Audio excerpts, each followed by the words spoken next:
sainteté. L'univers crie sa majesté.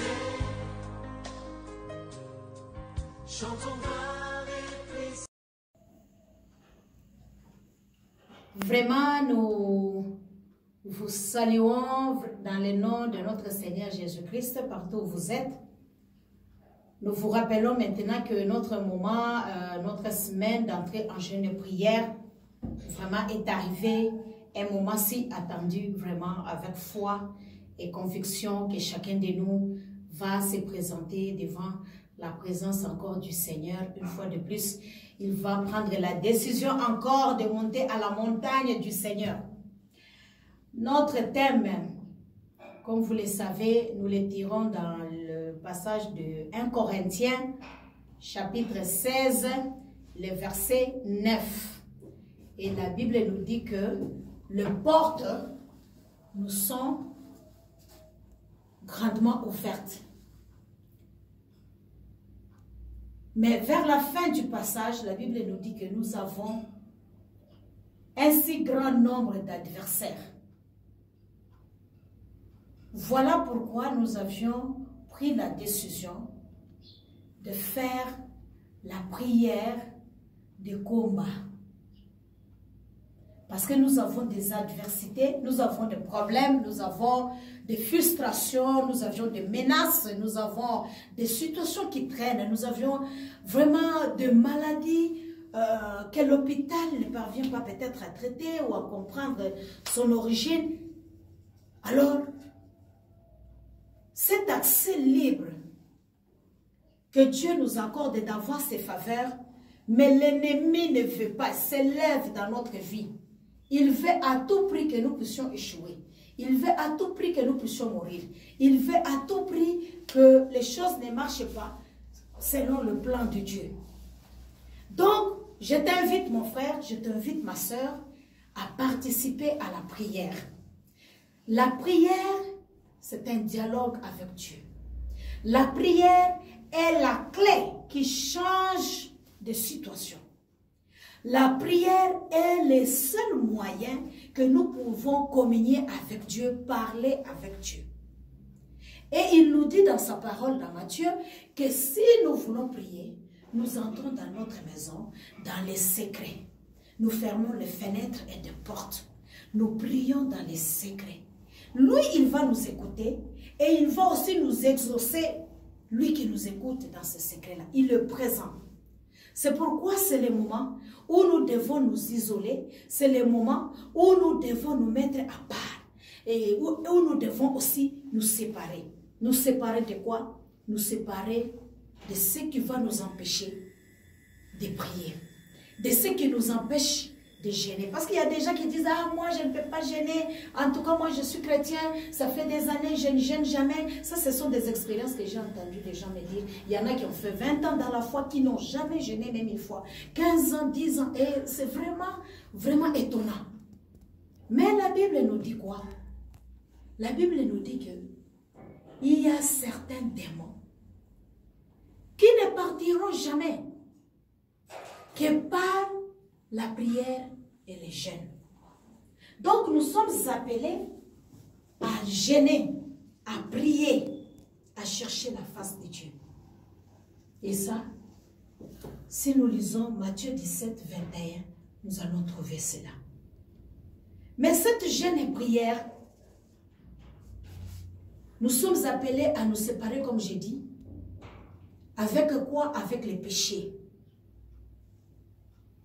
Qui est considéré comme des crimes devant le Seigneur. L'abomination. Ce qui cache la face de Dieu, qu'il ne puisse pas nous écouter dans nos prières. Et il y a la solution, c'est le sang de Jésus. Lorsque vous lisez Ésaïe 53, vous allez trouver cela. La Bible dit que ce qui nous cache la face de Dieu, ce sont nos crimes, ce sont nos péchés. Mais le sang de Christ qui a coulé pour la rémission de nos péchés est disposé toujours. C'est le seul moyen qui peut sanctifier notre vie, pardonner nos péchés et oublier même que nous avions péché. Et la Bible nous dit dans l'Hébreu que cherchez d'abord la sanctification, la paix avec tous et la sanctification, sans laquelle nul ne verra le Seigneur. Si nous ne nous sanctifions pas, il est difficile, bien aimé, de voir le Seigneur. Quel que soit le nombre de jours de jeûne qu'on peut faire, quel que soit le nombre de jours qu'on peut être dans l'église, quel que soit le nombre de jours qu'on peut se dire enfant de Dieu. Mais si on ne cherche pas à se séparer des choses que Dieu ne veut pas, du monde du péché, bien aimé, il nous sera difficile vraiment que notre prière soit exaucée. Donc chacun de nous, c'est le moment de commencer à se préparer psychologiquement, physiquement, de se préparer, que tu es en jeûne et prière.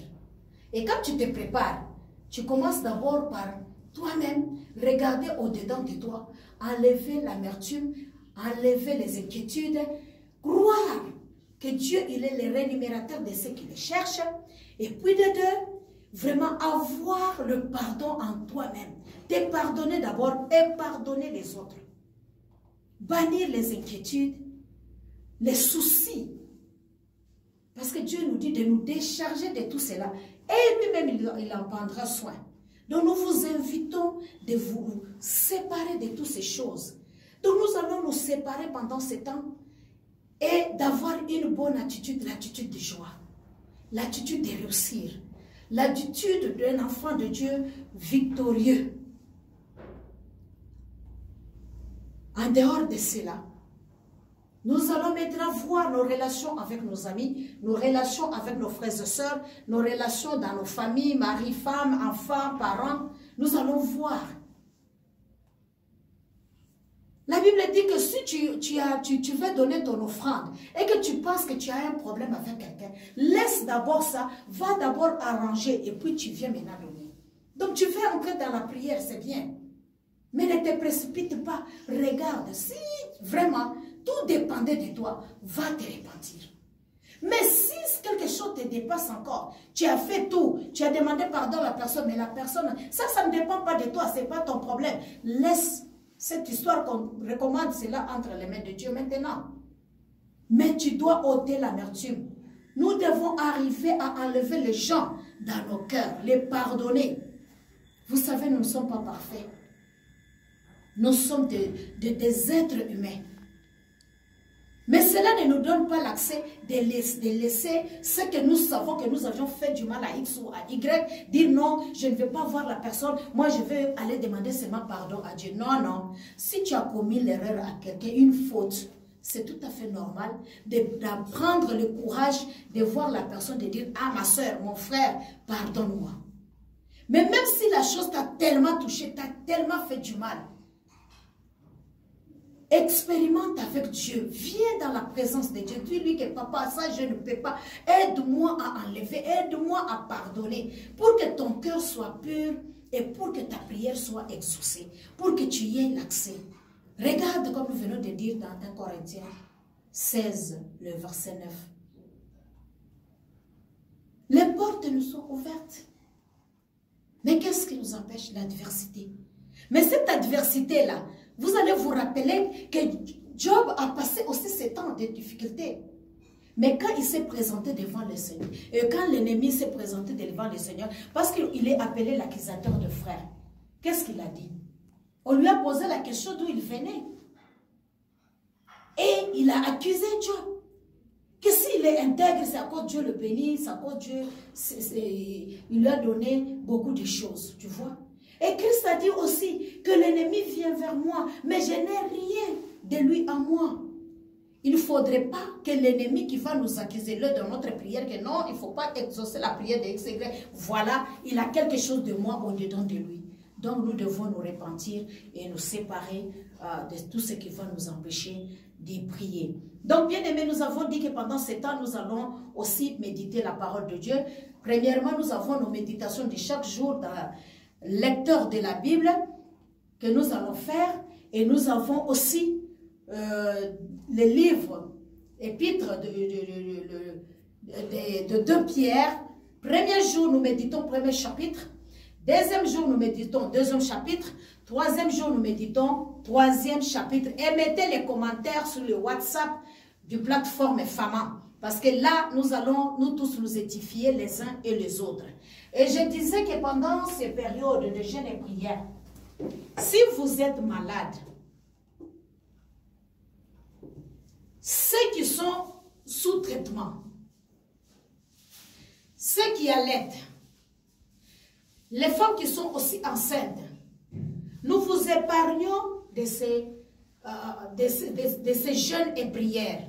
Parce que comme nous le disons, le jeûne et prière n'est pas une punition. Mais nous le faisons volontairement pour obéir à ce que Christ a dit, qu'il y a certains démons qui ne peuvent pas partir sans que nous puissions prier et jeûner. Donc ce n'est pas une punition, c'est quelque chose de volontaire.